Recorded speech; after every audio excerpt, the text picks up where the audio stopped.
টাকা পরিমাণ। তার নাম হলো উবাইস কুরনি। সে আমার প্রেমিক, আমি নবী তাকেও ভালোবাসি। সুবহানাল্লাহ সুবহানাল্লাহ। প্রেম কারে বলে? এ যুবকেরা, আমার প্রেম শুধু দাবি করলেই প্রেম হয় না রে বাবা। অনেকেই বলেছে আমরা ভালোবাসি, যেমন মনে করুন মজনু ভালোবাসে লাইলিকে। আমরা নবী ভালোবাসি তো, দাবিদার তো সবাই। অলিকে ভালোবাসি, দাবিদার তো সবাই। তো ভালোবাসা দেখুন একটুখানি বুঝাচ্ছি লাইলি মজনু দিয়ে। লাইলি মজনুর প্রেমের পাগল। মজনু আপনার কিনা প্রেম করে। এমন সময়তে মজনু বাবাজি আমার কি করে জানেন? দেওয়ালকে চুমা খায়। দেওয়াল। লোকে বলে হ্যাঁ রে মজনু তুই পাগল, তো সত্যি পাগল। দেওয়ালে চুমা খেয়ে কি হবে? বলে তোমরা দেখো দেওয়াল, এই দেওয়ালের ভিতরে যে বসবাস করে আমি তার মহাব্বতে চুমা খাই। বন্ধুরে, এই কথা যখন মজনু বলেছে, এমন সময়তে মজনুর কাছে লাইলি আপনার দুধ পাঠায়, দুধ প্রতিদিন। কারণ মজনু আশিক বাবা লাইলির মনের বড় আশা, আমাকে যখন ভালোবাসে মজনু, তাহলে আমাকে প্রতিদিন এক গ্লাস করে দুধ পাঠায়। বাড়িতে যখন তার কর্মচারী দাসীর সঙ্গে আলোচনা করে, এ দেখো মজনু আমার জঙ্গলে থাকে, লাইলি লাইলি করে, তার কাছে আমার দুধগুলো নিয়ে যাবে। দুধ এক ডুপ্লিকেট প্রেমিক, সে বলে খাবার একটা জারিয়া হলো, যা তো ভালো পাইলে, প্রতিদিন দুধ খাওয়ার একটা বাহানা হলো। এখন ও জঙ্গলের ও বেশভূষা ধারণ করেছে। বাপজি আমার ধারণ করে জঙ্গলের মুখের কাছে বসে ও লাইলি ও লাইলি লাইলি লাইলি লাইলি করছে। এখন ইয়ে দুধ নিয়ে যেতে গিয়ে দেখে সত্যি তো এই তো মজনু। লাইলি লাইলি করে মানে এই দুধ নিয়ে দেয়, খায়। বাবাজি আমার কেউ দেখে এ তো লাইলি মজনুকে দুধ দেয়, কিন্তু এ তো আসল মজনু না, আবার এক মজনু পাগল। হে বাবাজি, এখন মজনুর অভাব নাই। যেখানে যায় তালতলায় মজনু, আমতলায় মজনু, বটতলায় মজনু, সব মজনু সেজেছে খাবার আশায়। কি খাবে? লাইলি দুধ দেয়, দুধ খাবো। এই দুধের প্রেমের পাগল, দুধ খাওয়ার আশায় মজনু সেজে তারা বসে আছে বাবা। এমন সময়তে এসে বলতেছে মো লাইলি, এখন তো মজনু দেখি অনেক হয়ে গেছে, গাছতলায়, আমতলায়, বেলতলায়, বটতলায়, সব জায়গায় মজনু দেখা যায়, সব তো আপনাকে জপে লাইলি। মজনুর কথা, মজনু তো চেনাই যায় না আসল কোনটা নকল কোনটা। বন্ধুরে, এই কথা বলার পর সঙ্গে সঙ্গে আপনার লাইলি বলল এক কাজ করো, একটা পেয়ালা নিয়ে যাও, আর আপনার কিনা একটা চাকু নিয়ে যাও, যাইয়া বলো লাইলির শরীরটা বড় খারাপ, লাইলি এক পেয়ালা রক্ত চেয়েছে। বাপজি আমার রক্ত চেয়েছে, রক্ত। এই রক্তের কথা যখন হলো, এখন দাসী পেয়ালাটা নিয়ে আর একটা চাকু নিয়ে এখন মজনুদের কাছে গিয়ে বলছে, ওরা মনে করে দুধ আসছে বুঝি, ও লাইলি। এখন বাবাজি দুধ তো যাক, পেয়ালা চাকু নিয়ে বলে মজনু লাইলির শরীরটা বড় ভালো না, খুব দুর্বল হয়ে গেছে, এখন তাদের রক্তের দরকার, তাই এক পেয়ালা রক্ত দিতে বলেছে। এখন নকল মজনু বলে আমরা রক্তের বিনিময় দুধ খাই না।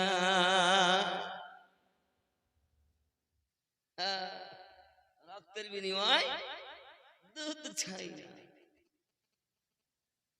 বেলতলায় গেল, রক্তের বিনিময়ে দুধ খাও না। আব্বা আমার জামতলায় গেল, একই খবর, বটতলায় একই খবর। হে যুবকেরা আমার, এখন মজনু দেখতে দেখতে সব ফাঁকা, কে আছে গায়ের রক্ত দেবে তাকে? সম্ভব নয়। বলে এতদিন খাইয়েছে, এবার বাড়ি পৃথিবীর জমিনে তদ্রূপ আমাদের নরেন্দ্র মোদী সরকার এতদিন আমাদের দিয়ে খাইয়েছে, এবার আমাদের রক্ত চুষে বার করবে বলে আমাদের পিছনে হাত আদা জল খেয়ে লেগে গেছে। বুঝতে পারেন? বলে তোদের রক্ত লিব, তোদের থাকতে দেব না, তোদের বাঁচতে দেব না, তোদেরকে ঘর ছাড়া করব। জেনে রাখো সোনা মানিকেরা আমার, আমাদের সরকার, আমরা তার প্রতি বড় আশাবাদী, কিন্তু সে আমাদের করেছে কি আস্তে আস্তে আমাদের টাকা নিয়ে আমাদেরই দেয়। ওয়াকফ সম্পত্তি হলো আমাদের, আমাদের টাকা নিয়ে আমাদেরই দেয়। আবার এখন বলে ওয়াকফ সম্পত্তি হাতাতে চায়। যুবক আমার সোনা মানিকেরা, এখন আমরা মুসলমান জীবন থাকতে আমরা সরকারের কাছে আমাদের মসজিদের সম্পত্তি যেতে দেব না। প্রয়োজন হলে রক্ত দেব, ঠিক না? প্রয়োজন হলে আপনার কিনা ময়দানে নেমে আমরা বিশৃঙ্খলা ভাবে মিছিল মিটিং করতে চাই না, শান্তিপূর্ণ ভাবে সরকারকে আমরা জানিয়ে দিতে চাই আমরা ভারতের নাগরিক, উপযুক্ত আমাদের হক আপনাকে বুঝিয়ে দিতে হবে। কোথাও মসজিদ তুমি নিতে চাও, মসজিদ নিয়েছো, তুমি আমাদের মাদ্রাসা নিয়েছো, মরার পরও যে জায়গাতে শোবো ওই জায়গা তো পর্যন্ত তুমি হাতাতে চেয়েছো। তোমার মতো সরকার একটু চিন্তা ভাবনা করা দরকার, নইলে আল্লাহ পাকের গজব তোমার প্রতি পড়তে দেরি হবে না। ঠিক কিনা বলুন? রাজি আছেন তো? দেওবন্দি আমরা চিনি না, শিয়া চিনি না, কাদিয়ানি চিনি না, লামোঝাবি চিনি না, আমরা এখন মুসলমান কলে ভাই এক প্ল্যাটফর্মে দাঁড়িয়ে, এখন আমরা এক প্ল্যাটফর্মে দাঁড়িয়ে বলতে চাই আমাদের হক সরকার তোমাকে দিতেই হবে, আমাদের হক দিতেই হবে, দিতে হবে, দিতে হবে। জোরে বলেন, আমাদের হক দিতে হবে। রাজি আছেন না বলতে? হক আমরা চাই, আমাদের হক আমরা চেয়েছি, আমরা আপনার নাগরিক, তাই বলে আপনি আমাদের প্রতি এত অত্যাচার করবেন কখনো মেনে নেওয়া যায় না। আমরা কিন্তু ওরকম আশিক নয়, রক্তের বিনিময়ে আমরা দুধ খাবো না। প্রয়োজনে আমরা রক্ত নিতেও পারি, প্রয়োজনে রক্ত দেশের জন্য দিতেও পারি, ঠিক না?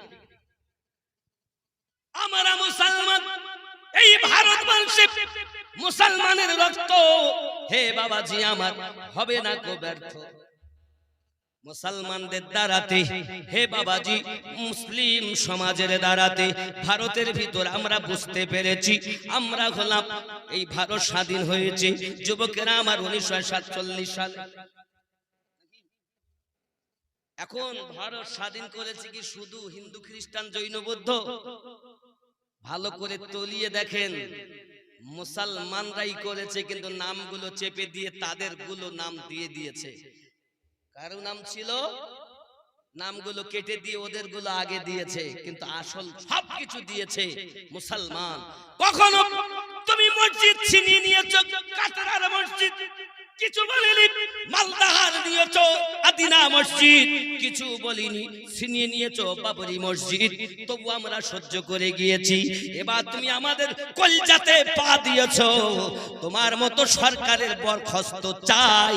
হয় তুমি তোমার গদি ছেড়ে দাও, নইলে এই হাত আমরা যেমন তুলতেও পারি আল্লাহর দরবারে দোয়া চাইবে। মুসলমানের বদদুয়ায় তোমার গদি শেষ হতে 10 দিন সময় লাগবে না।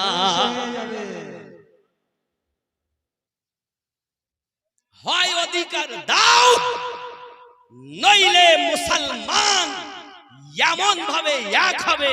এখন যদি ওরা ভোট করে, ভোট খোদার কসম করে বলছি, নরেন্দ্র মোদীর ভোট যদি কালকেই করে, কালকেই যদি করে, আজ 7ই এপ্রিল জেনে নাও, 8ই এপ্রিল যদি ভোট হয়, ভারতের সারজমিনে সন্ধ্যা হওয়ার আগেই গোহারা হেরেছে নরেন্দ্র মোদী, খোদার কসম এটা আপনারা বুঝতে পারবেন।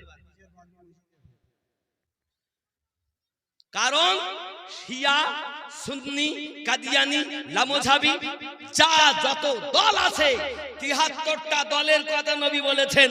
এই ৭৩টা দল এখন আমরা ভারতের জমিনে এক হয়ে গেছি। জোরে বলুন, আমরা ৭৩ দল এক হয়েছি। পীর আছে আপন জায়গায়, মোহাব্বত আছে আপন জায়গায়, কিন্তু হুব্বুল ওয়াতান মিনাল ঈমান। রাসূলে পাক বলেন নিজের দেশকে ভালোবাসা ঈমানের লক্ষ্য। তুমি মনে করছো আমরা বাংলাদেশ থেকে এসেছি, পাকিস্তান থেকে এসেছি? ভারত আমাদের ছিল, ভারত আমাদের আছে। আপনার নাগরিক হিসাবে উপযুক্ত আমাদের অধিকার দিতেই হবে। যে আইন তুমি পাশ করেছো এখনো 24 ঘন্টার মধ্যে ফিরিয়ে নাও, নইলে ওদিন আসতে দেরি নাই যে তোমার পদস্খলন হবেই। পদস্খলন হবেই, কেউ রুখতে পারবে না। বিভিন্ন দেশ, Bangladesh, Pakistan, Iraq, Tehran, America, সমস্ত দেশ ভারত সরকারকে এখনই তো বদনাম করতে লেগেছে। ইয়ার খেয়ে কাজ পেল না, এখন মুসলমানের রক্ত চুষে খাওয়ার জন্য লেগে পড়েছে। সাবধান হন। এখন আমরা দেওবন্দি সম্পর্কে বলবো না, ওয়াহাবি নিয়ে আলোচনা করব না। শিয়া, সুন্নি, ওয়াহাবি, লামোঝাবি, মাউদুদি সব আমরা কি কথা বলেন?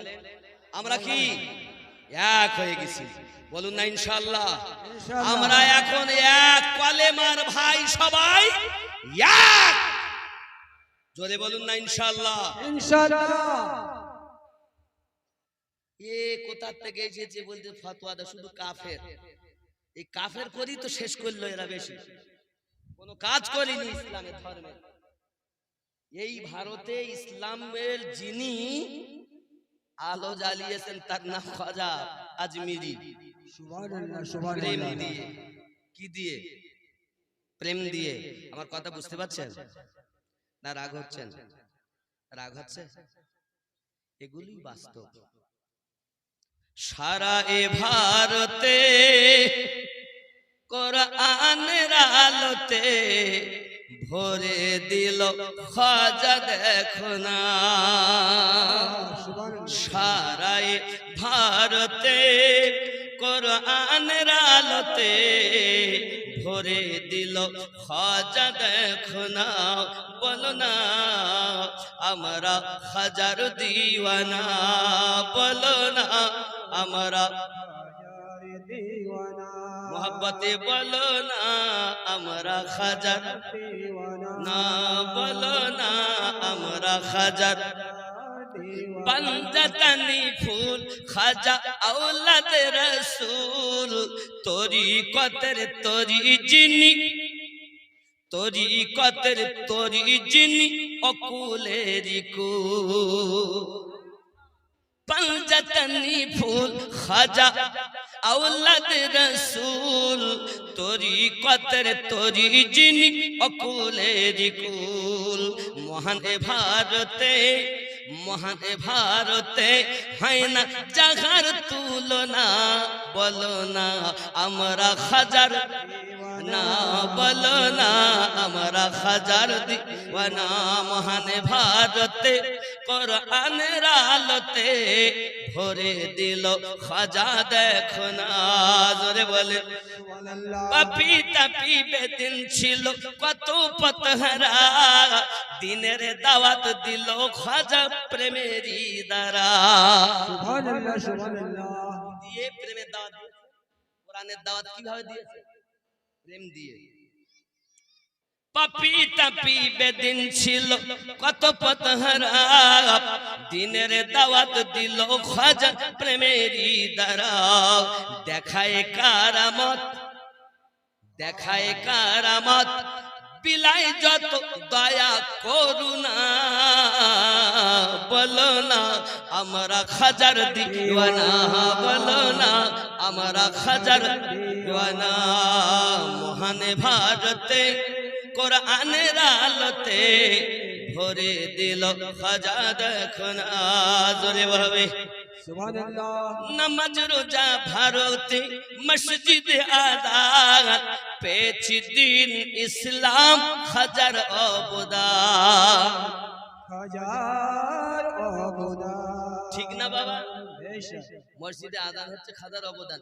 নামাজ রোজা এ ভারতে মসজিদে আজাদ পেয়েছি দিন ইসলাম হাজার অবদান। আলিয়া রহমান কয়, আহমদ মামিনুদ্দিন কয়, হয়ে যাও ইশকেতে ফানা, বলো না আমরা খাজার দিওয়ানা। জোরে হবে, জোরে বলুন সুবহানাল্লাহ। সুবহানাল্লাহ। ও বাবা, তাহলে নামাজ পড়তেও দিবে না। এর আগে বললো বাবা একবার কৃষি আইন পাস করে সে বিল ফেরত দিতে হয়েছে, হয়নি। আসাদুদ্দিন ওয়াইসির মতো একজন বাঘের বাচ্চা আছে বলে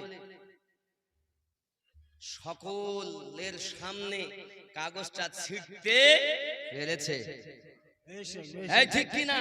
ये আইন মানি না। এ শুধু আসাদুদ্দিন ওয়াইসির কথা নয়, সমস্ত ভারতবাসী মুসলমানের কথা। ঠিক কি না বলুন? পার্লামেন্টে কাগজকে ধরে এইভাবে ছেড়া অত মুখের কথা নয়।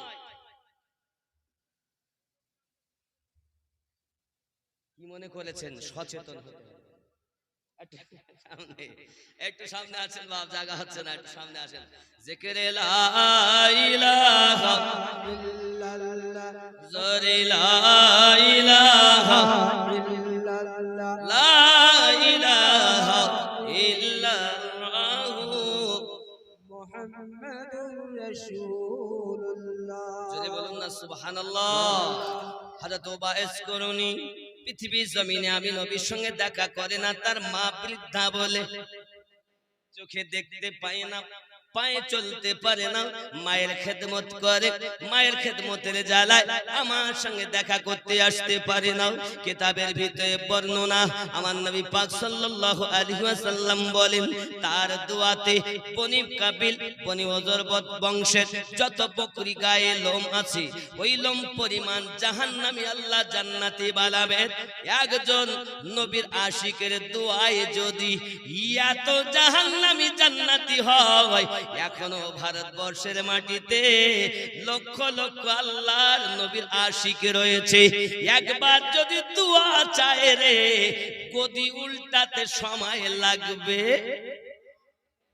নারে তাকবীর, নারে রিসালাত। সংক্ষিপ্ত ইসলাম জিন্দাবাদ বলুন, জিন্দাবাদ। সংক্ষিপ্ত কথা বলি শোনেন। ভারতের সরকারের কাছে আমার আপিল, আমার এই পরামর্শটা মাথায় করে নেবে সরকার। সাবধান করে দিচ্ছি, জেনে নাও। গাউসে আজম আব্দুল কাদের জিলানী রাদিয়াল্লাহু তাআলা আনহুর দরবারে একজন খলিফা মুরিদ ছিলেন। বছরে তার কাজ ছিল দুটো জুব্বা বানাতো, খাস করে এক নাম্বার জুব্বাটা গৌসে পাককে দিতেন, আর দুই নাম্বারটা সেই যুগের রাজাকে দিতেন। রাজা শুনলো যে তাকে নাকি দুই নাম্বারটা দেওয়া হয়, এক নাম্বার গৌসে পাককে আতা করা হয়। এই সংবাদটা যখন তার কানে গেল, সঙ্গে সঙ্গে সে খলিফাকে ডেকেছে। ডাকার পরে বলছে, তুমি জুব্বা এক নাম্বার কোথায় দিয়েছো? বলে, ওই আল্লাহওয়ালা গৌসে পাককে দিয়েছি। ফকির, টুপিওয়ালা, দাড়িওয়ালা, নামাজওয়ালা, কোরআনওয়ালা, সে পাবে এক নাম্বার, আর আমি রাজ্যের রাজা হয়ে পাবো দু নাম্বার। জাল্লাদ তাকে আঘাত করে চাবুক মারতে লেগেছে। 100 চাবুক মারা হয়েছে তার গায়ে। 100 চাবুক মারার পর ক্লান্ত হয়ে গেছে সে, খুব জর্জরিত, গা দিয়ে রক্ত ঝরে, কান্না করতে করতে আমার গৌসে পাকের দরবারে চলে গেছে। তাকে নিয়ে যাওয়া হয়েছে গৌসে পাকের দরবারে। সে যখন গৌসে পাকের দরবারে গেছেন, গৌস পাক বলেন এই হালাত কেন? হুজুর, 1 নাম্বারটা আপনাকে দিয়েছি, 2 নাম্বারটা রাজাকে দিয়েছি, রাজা 1 নাম্বারটা চায়, তো আপনাকে ছেড়ে, আমার পীরকে ছেড়ে আমি তো আপনাকে দিতে, রাজাকে দিতে পারি না, তাই অপরাধে আমাকে চাবুক মেরেছে। গৌস পাক জালালিতে এসে গেলেন, যাও আমার খাটিয়ার তলায় যাও, একটা মাটির ছোট পাত্র পেয়ালা আছে, দেখো ওই পেয়ালাটা উল্টে দাও। যখন ভিতরে যাইয়া ভক্ত মুরিদে ওই পেয়ালাটা উল্টে দিয়েছে, বাদশার রাজত্ব উল্টে গেছে। পরামর্শ দেই সরকারকে, এই মুসলমান আল্লাহওয়ালাদের খাটিয়ার তলায় সরকারের রাজত্ব ভরা থাকে। তুমি যদি মনে করো আমার রাজত্ব চলবে, এটা তোমার ভুল ধারণা। তোমার সরকারি যে ক্ষমতা পেয়ে তুমি লাফাচ্ছ, জেনে নাও আল্লাহর ওলিদের খাটিয়ার তলায় রাজার রাজত্ব ভরা থাকে। তোমার ধ্বংস হতে 1 সেকেন্ড সময় লাগবে না। এমন আল্লাহর ওলি এই ভারতের জমিনে আছে। তুমি গোরস্থান নিয়ে আঘাত করো, কবরস্থান মানে তাহলে কোন আল্লাহর ওলি রাখবে না। ভারতের রাজা আজমিরি খাজা নাকি বলেন, মুদির গদি টিকে আছে তাও আল্লাহর ওলিদের দয়ায়। আমার আল্লাহর ওলিরা হলো দয়াবান। আল্লাহ গফুরুর রহিম, নবীকে বানিয়েছেন রউফুর রহিম, আর আউলিয়ায়ে কেরামেরা ওই রউফুর রহিমের কাছ থেকে দয়া পেয়ে তাদের দয়া আছে বলে চুপচাপ সহ্য করছেন। একবার যদি ওনারা ফিরে তাকান, তাহলে তোমার মানে ধ্বংস হতে, তুমি তোমার অস্তিত্ব নষ্ট হতে 1 মিনিট সময় লাগবে না ইনশাআল্লাহ। ঠিক কিনা বলুন? পরামর্শ দিচ্ছি আমি, নাগরিক হয়ে আমার ক্ষমতা নাই আপনাকে পরামর্শ দেওয়ার, তবু আমি কদম ধরে বলি, আমাদের সরকার বলে আপনাকে আমি বিনতি করব, অনুনয় করব, যে জিনিসটা করেছেন আপনি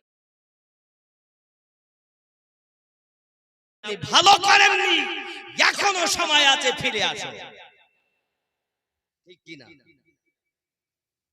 আমারে সইতে পারে না লোকে এসব কারণে, কিন্তু তুমি আমার কলজে হাত দিয়েছো, ছেড়ে দেব?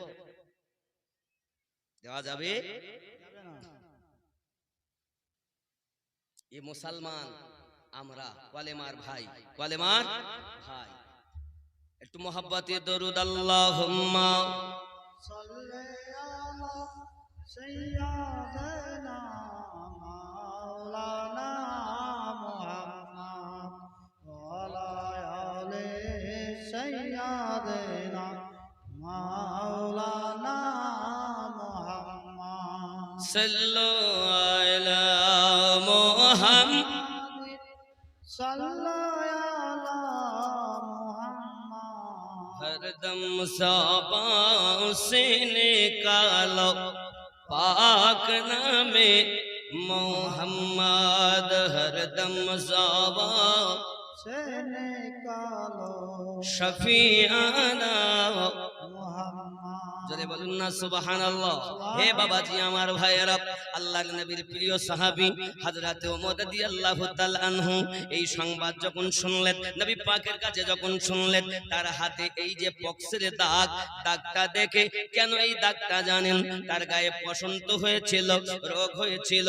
ও বাইস করুনি রব্বে কারিমের দরবারে ফরিয়াদ করেন, মালিক আমি যদি শেফা পাই, আমার একটা দাগ আপনি অন্তত রাখুন, দাগটা দেখে দেখে রোগের কথা মনে হবে, আমি বেশি বেশি আপনার ইবাদত বندگی করব। ও বাইস করুনি, এ বাবাজি আমার আল্লাহর ইবাদতে মশগুল হয়ে যেতেন। সোনা মানিকেরা আমার খাওয়া দাওয়া জন্য তেমন কোনো ব্যাপার নয়, মানুষের বকরি চড়াতেন, উট চড়াতেন। কিতাবের ভিতরে লেখা, ও ওয়াইস করুনি যখন উটগুলো নিয়ে বার হতেন, বকরিগুলো নিয়ে বার হতেন, হে বাবাজি আমার, বকরিগুলো বার করার পরে বকরিগুলো আপনার কিনা একটাই কথা বলতো, হুজুর আপনি আগ সরে যান, আপনি আপনি আগে আগে চলুন আর আমরা আপনার পিছনে চলবো। ইতিপূর্বে যত রাখাল দেখেছেন, রাখাল যায় পিছনে, অবলা জীব যায় আগে, কিন্তু ওই অবলা জীবগুলো বলে আমরা যাব পিছনে, আপনি যাবেন আগে, কারণ আপনি শুধু আমাদের রক্ষণাবেক্ষণের দায়িত্ব নিয়েছেন বটে, তবে আপনাকে কিছুই করতে হবে না, আমরা আপনাকে চিনি, কারণ আপনি আপনার রবের পাগল, আমরা হলাম আপনার পাগল। ওয়াজ করেনি কার পাগল? আল্লাহর পাগল। হ্যাঁ, ওয়াজ করুনি আল্লাহর পাগল। আমার জওয়ান যুবক সোনা মানিকেরাও, এই জন্য বলা হয়েছে মান কুনতু মাওলা ফালাহুল কুল, যদি কেউ আল্লাহর হয়ে যায়, আল্লাহর সৃষ্টি জীব তার হয়ে যায়। ও সোনা মানিকেরাও, এখন আমরা যদি আল্লাহর হয়ে যেতে পারি, আল্লাহর সৃষ্টি জীব তার হয়ে যাবে। বাঘ তাকে দেখে ভয় করবে, সিংহ তাকে দেখে ভয় করবে, পানির জীব তাকে দেখে ভয় করবে, কারণ আল্লাহ পাক আল্লাহ তাআলা বলেছেন ওয়া মা খালাকতুল জিন্না ওয়াল ইনসা ইল্লা লিয়াবুদুন, সর্বশ্রেষ্ঠ করে আমি জিন এবং মানব জাতিকে আমার ইবাদত করার জন্য প্রেরণ করেছি। মানুষ হলো শ্রেষ্ঠ জীব বাবা, শ্রেষ্ঠ যখন মানুষ হইয়া যায়, আল্লাহ সৃষ্টি তার গোলাম হইয়া যায় নাকি? মানুষ যখন আল্লাহর হয়, আল্লাহ তখন তার হয়, হবে কি হবে না? অনেকে বলে তাই কি সম্ভব নাকি? মানুষ কখন আল্লাহর হবে আর কেমন করে আল্লাহ তার হয়ে যাবে? আব্বাজি আমার, আশিকরা সব সময় বলতে চায়, পাইলে নিরালায় গো নবী, পাইলে পাইলে নিরালায় গো নবী, পাইলে নিরালায়, তুই কদমে চুমা খাবো, চরণ ধুলি মাখবো গায়ে, পাইলে নিরা, সবাই বলুন পাইলে নিরালায় গো নবী, লাই হে পাইলে নিরালায় গো নবী, পাইলে দুই কদমে চুমু খাবো, দুই কদমে, আরো জোরে, দুই কদমে চুমু খাবো, কদম ধুলি মাখবো গায়ে, পাইলে নিরা, জোরে বলেন না, পাইলে নিরালায় গো নবী, পাইলে লাই, দুই কদমে চুমু খাবো, চরণ ধুলি মাখবো গায়ে, পাইলে নিরালায় গো নবী। আপনাদের আওয়াজ এই আওয়াজ হবে না, একটু মহব্বতে বলতে হবে, দুই কদমে চুমু খাবো, চরণ ধুলি, নবীর কদমের ধুলির মূল্য কত? এ দুই কদমে চুমু খাবো, চরণ ধুলি মাখবো গায়ে, পাইলে নিরা, পাইলে নিরালায়, পাইলে নিরালায় গো নবী, দয়াল নবী কত দূরে, লোহিত সাগরের তীরে, দয়াল নবী কত দূরে, লোহিত সাগরের তীরে, মদিনার ওই সোনার ঘরে, মদিনার ওই সোনার ঘরে, কাঁদেন তিনি সর্বদাই, পাইলে নিরালায় গো নবী, লাই পাইলে নিরালায় গো নবী। কেন? দুই কদমে চুমু খাবো, চরণ ধুলি মাখবো গায়ে, পাইলে নিরালায় গো নবী। জোরে বলুন না ইয়া রাসূলুল্লাহ। আউয়ালে হইয়া সৃজন, আখেরে করলেন আগমন, আউয়ালে হইয়া সৃজন, আখেরে করলেন আগমন, ধন্য হলো বিশ্বভুবন, ধন্য হলো বিশ্বভুবন, শান্তি এলো দুনিয়ায়, পাইলে নিরা, পাইলে নিরালায়, পাইলে নিরালায় গো নবী, দুই কদমে চুমু খাবো, দুই কদমে চরণ ধুলি মাখবো গায়ে, পাইলে নিরালায় গো নবী। উম্মতি উম্মতি বলে কাঁদলেন নবী জীবন ভরে, উম্মতি উম্মতি বলে কাঁদলেন নবী জীবন ভরে। এখনো কাঁদিছেন নবী, এখনো কাঁদিছেন নবী, পাপী উম্মতের মায়ায়, পাইলে নিরালায় গো নবী, লায় পাইলে নিরালায় গো নবী। দুই কদমে চুমু খাবো, দুই কদমে চরণ ধুলি মাখবো গায়ে, পাইলে নিরা।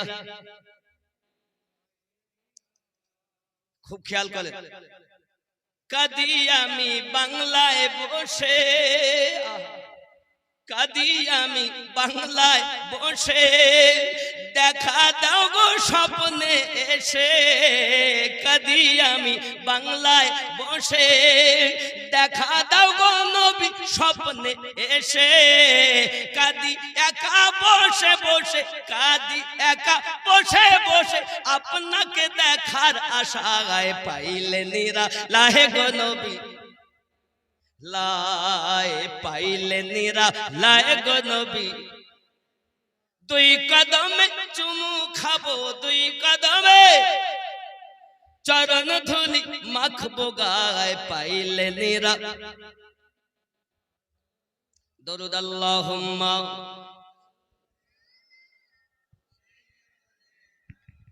মাওলানা মুহাম্মদ ওয়ালা আলি সাইয়্যিদিনা, মাওলানা মুহাম্মদ সাল্লাল্লাহু আলা মুহাম্মাদিন সাল্লাল্লাহু আলা।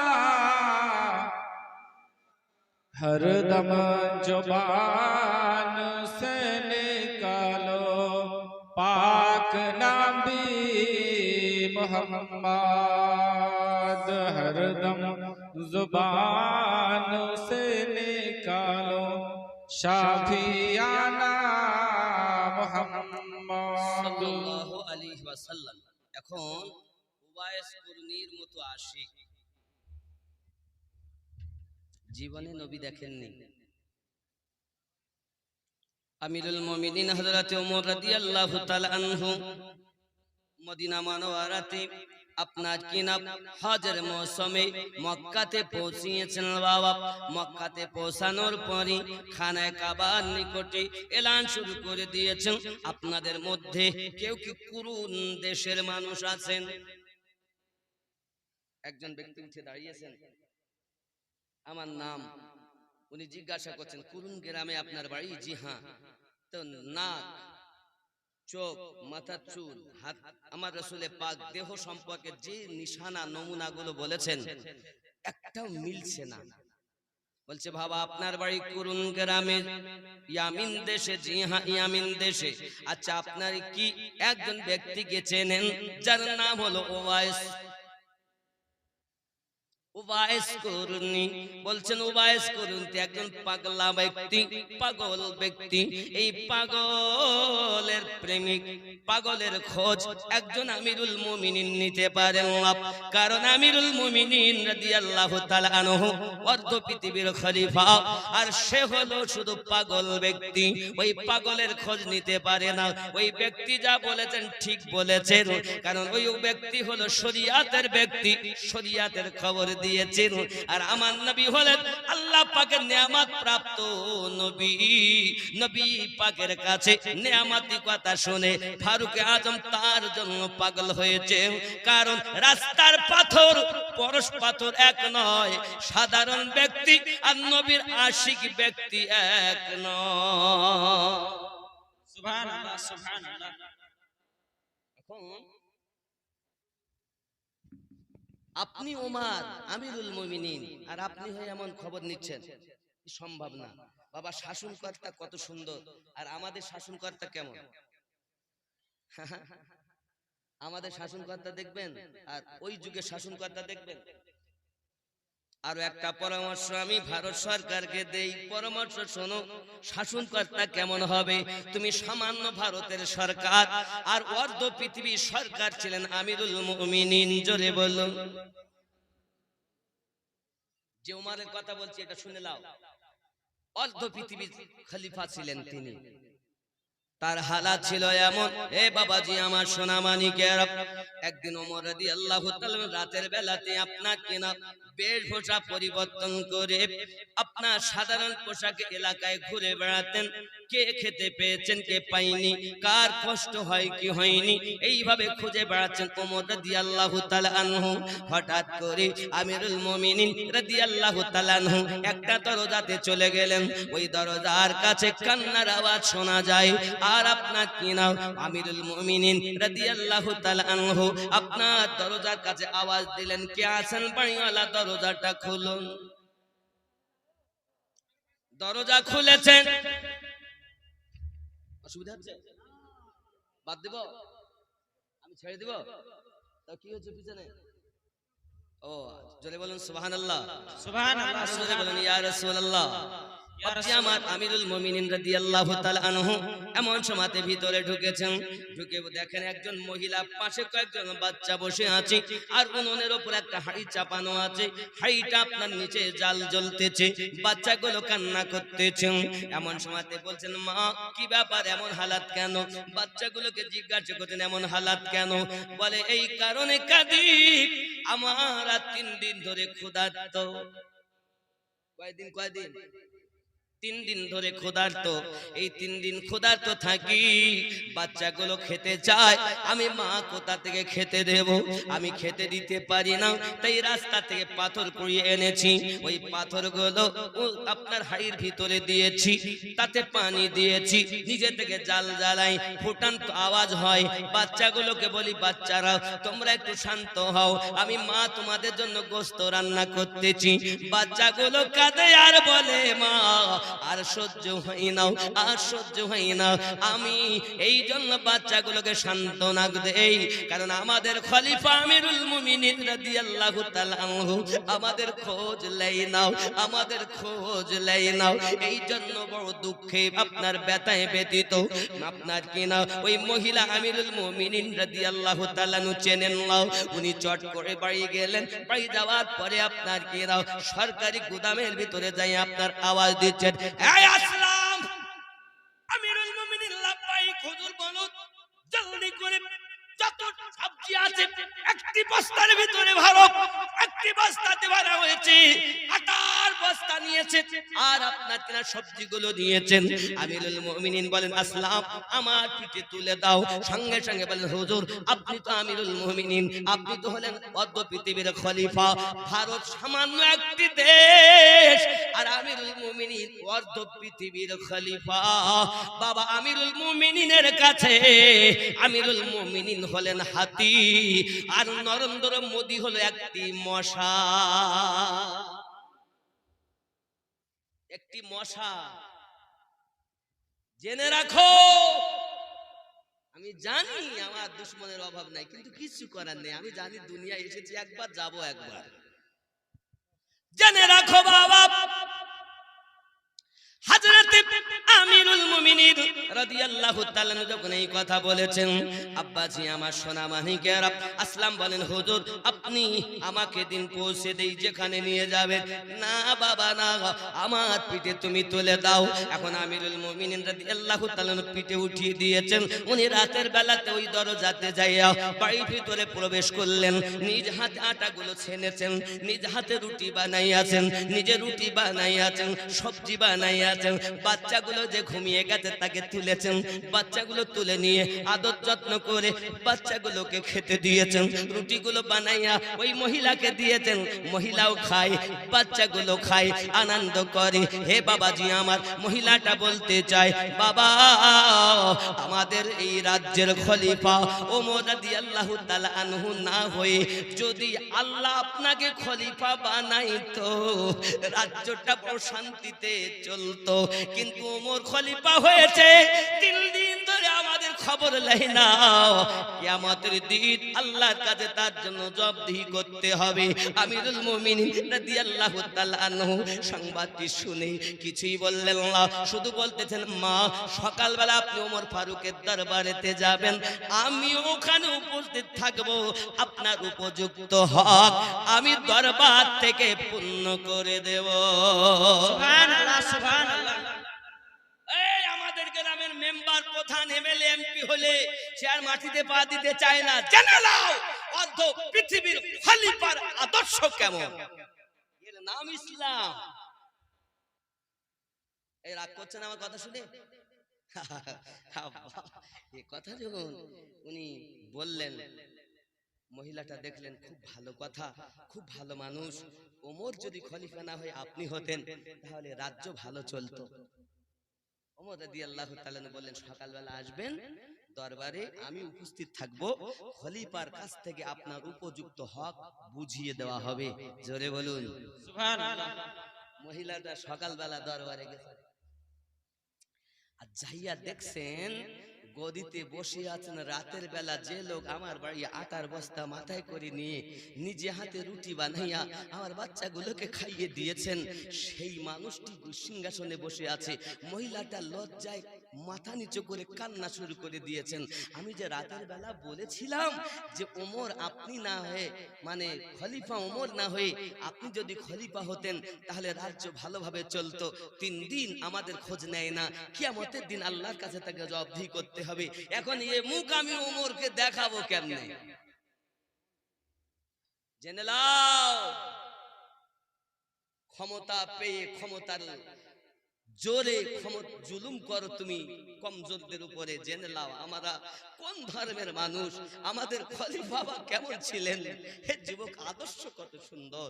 আমিরুল মুমিনিন রাদিয়াল্লাহু তাআলা আনহু মহিলাকে ডেকেছেন, মা তুমি আমাকে মাফ করে দাও, আর আমি আপনার কাছে ক্ষমা চাই এই কারণে যে আমি ব্যস্ততার কারণে 3 দিন তোমাদের খবর নিতে পারিনি। তার জন্য কিয়ামতের দিন আমার জন্য আল্লাহর কাছে ফয়সালা দিও না, বিচার দিও না। কিয়ামতের কঠিন আযাব থেকে আমাকে রেহাই দেওয়ার জন্য আল্লাহর কাছে ফরিয়াদ করো। বলো মা, তোমার যা হক আমি আমিরুল মুমিনিন বুঝিয়ে দেই, শুধু কঠিন দিনে শাস্তি থেকে আমি যেন রেহাই পাই, এটাই হলো তোমার কাছে কামনা। বলো আমাকে ক্ষমা করলে কিনা। মহিলাটা কাঁদেন আর বলেন, হুজুর আপনার মতো খলিফা জগতে আর হবে না, আপনার মতো খলিফা হবে না, আমি ভুল করেছি, মাফ করে দিন। মহিলাও বলে, আমি আপনাকে মাফ করে দিলাম। জোরে বলুন সুবহানাল্লাহ। তারা কবরের ভয়ে কাঁদেন, হাসরের ভয়ে কাঁদেন, আর আমাদের ভয় আছে। ক্ষমতা পেয়েছি, রাজ্যের মানুষের প্রতি অত্যাচার শুরু করে দিয়েছি, তবু তো খেয়ে কাজ পেল না। কবরস্থান নিয়ে, মসজিদ নিয়ে, মাদ্রাসা নিয়ে, হে বাবা ঈদগাহ নিয়ে, কখনোই সম্ভব নয়। এ তো টিকে থাকবেই না। এ যারা বলে কঠিন অন্যায় করে, তাহলে আমরা শিক্ষা পেলাম ইসলাম ধর্ম এমন একটি ধর্ম, মানুষের ভ্রাতৃত্ববোধ ইসলাম শিক্ষা দেয়। মানুষের পাশে দাঁড়ানোর শিক্ষা ইসলাম দিয়েছে, নাকি বলেন আব্বা আমার? কারণ নবীর জিন্দেগি হলো পৃথিবীর জন্য মডেল। আর আপনি গীতা বলেন, বাইবেল বলুন, জিন্দা বিস্তা বলুন, পুরাণ বলুন, মহাভারত বলুন, এক কথায় যত ধর্ম আছে সমস্ত ধর্ম গ্রন্থ থেকে আমাদের গাইড বুক কোরআন শরীফ হলো 1 নাম্বার গাইড বুক। যত ধর্মগুরু আছে সকল ধর্মগুরু থেকে আমাদের ধর্মগুরু 1 নাম্বার ধর্মগুরু। যদি বলুন সুবহানাল্লাহ। যদি বলেন হুজুর কেমন করে সংক্ষিপ্ত কথা বলি, ভারতের জমিনে একবার সমস্ত জীবন ইতিহাসবিদরা করলেন কি, সকল ধর্মের মানুষের জীবন ইতিহাস নিয়ে, যারা ধর্ম যাচক, ধর্মের গুরুদেব যারা, তাদের জীবনকে নিয়ে একত্রিত করে কম্পিউটারে দিয়েছে। দেওয়ার পরে আপনার কিনা যে কম্পিউটার তুমি বলো কে 1 নাম্বার, সঙ্গে সঙ্গে কম্পিউটার বলেছে 1 নাম্বার হযরত মুহাম্মদ সাল্লাল্লাহু আলাইহি সাল্লাম। 2 নম্বরে যিশু খ্রিস্টের নাম। তখন দেখলো এই 1 নম্বর নবী যখন, তাহলে এটা ভুল, হয়তো আবাদ দাও। আবাদ দিয়েছে আমাদের নবী 1 নম্বর, জোরে বলুন আবাদ দিয়েছে আমাদের নবী 1 নম্বর। 7 বার কম্পিউটারে দেওয়ার পরও কম্পিউটার স্বীকৃতি এটাই দিয়েছে, ভারতের মহামানব, ভারতে 1 নম্বর মডেল যার জীবন, তিনি নবী মুহাম্মদ সাল্লাল্লাহু আলাইহি ওয়াসাল্লাম। কথা বুঝতে পারেন? তাহলে আমরা তো ওই ইসলাম ধর্মাবলম্বী। শুধু তাই না, গাইড বুক কোরআন শরীফ। হে বাবাজি আমার, আমাদের জন্য গাইড বুক এমন, এই গাইড বুকের মধ্যে বলা হয়েছে, এই গাইড বুক যেই ব্যক্তি পড়েছে, জীবনকে পরিবর্তন করার চিন্তা ভাবনা করেছে, আল্লাহ পাক তাকে 1 নাম্বার মডেল বানিয়ে দিয়েছেন। জোরে বলুন সুবহানাল্লাহ। আমার কথা রাগ করছেন? বাপজি আমার, খেয়াল করুন, পৃথিবীর জমিনে হযরত আমিরুল মুমিনিন রাদিয়াল্লাহু তাআলা চরিত্র এত সুন্দর।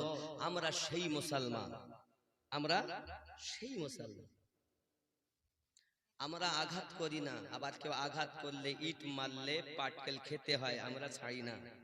যেমন আমরা জীবন দিতেও পারি, কুরবান করতেও পারি, তেমন আমরা ইচ্ছা করলে জীবন নিতেও পারি। আমরা আগে আঘাত করি না, কেউ করলে আমরা তাকে ছাড়ি না।